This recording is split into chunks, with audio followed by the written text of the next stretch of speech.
को कथा सुना रहे हैं कि परीक्षित, गजेंद्र नाम का एक हाथी था, परिवार बहुत बड़ा था, पत्नियां थी, बच्चे थी, इतना भरा पूरा बड़ा परिवार। किंतु एक दिन सारे परिवार के सहित जलाशय में जलपान करने के लिए गया। वहां जैसे ही जलपान करने के लिए गया, गजेंद्र नाम का वो हाथी जलाशय में प्रवेश करके स्नान करने लगा, तो वहीं पर एक ग्राह ने उसका पैर पकड़ लिया। महाराज, ग्राह ने पैर पकड़ लिया तो उसने अपनी पूरी ताकत लगाई उस ग्राह से अपना पैर छुड़ाने के लिए। लेकिन कहते हैं कि जो जल का जीव होता है उसकी जल में ताकत 2 गुनी होती है। वो गजेंद्र हाथी अपना पैर उस ग्राह मगरमच्छ से छुड़ा नहीं पा रहा था।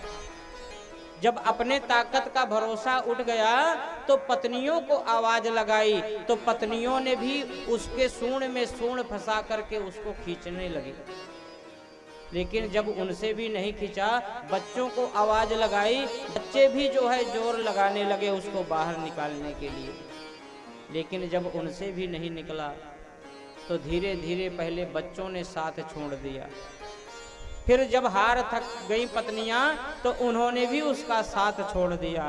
जब गजेंद्र ने देखा कि अब तो बच्चे और पत्नियों ने भी मेरा साथ छोड़ दिया, तब भगवान को पुकारा, गोविंद को पुकारा, और गोविंद को जैसे ही गो कहा और गो करके सूंड ऊपर को कमल पुष्प लेकर के उठाई, तो मेरे गोविंद वहीं से तुरंत उसकी आवाज सुन करके दौड़े चले। भगवान ने क्षण भर की देरी नहीं लगाई और वहां पहुंच करके सुदर्शन चक्र के द्वारा ग्राह का वध कर दिया। भगवान ने उस गजेंद्र हाथी की रक्षा करी। भगवान ने, कथा का तात्पर्य है कि जीवन में जब कठिनाई का समय आता है तो हमारे सारे रिश्ते नाते हमसे दूर होने लग जाते हैं।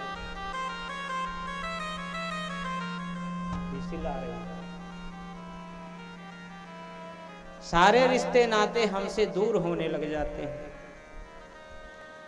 और जब बुरा वक्त आता है तो चाहे पत्नी हो, बेटे हो, भाई हो, बंधु हो, सब हमारा साथ छोड़ने लग जाते हैं।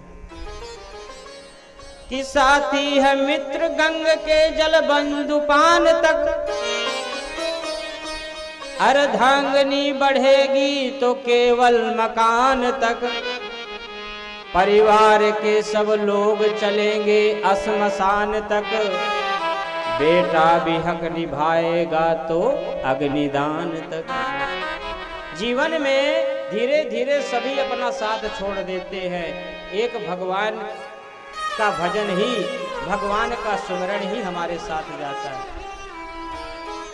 भगवान ने गज की रक्षा करी, गजेंद्र की रक्षा करी, ग्राह का भगवान ने उद्धार किया। जीवन में जब बहुत सारी धन दौलत आ जाए ना, संपत्ति आ जाए,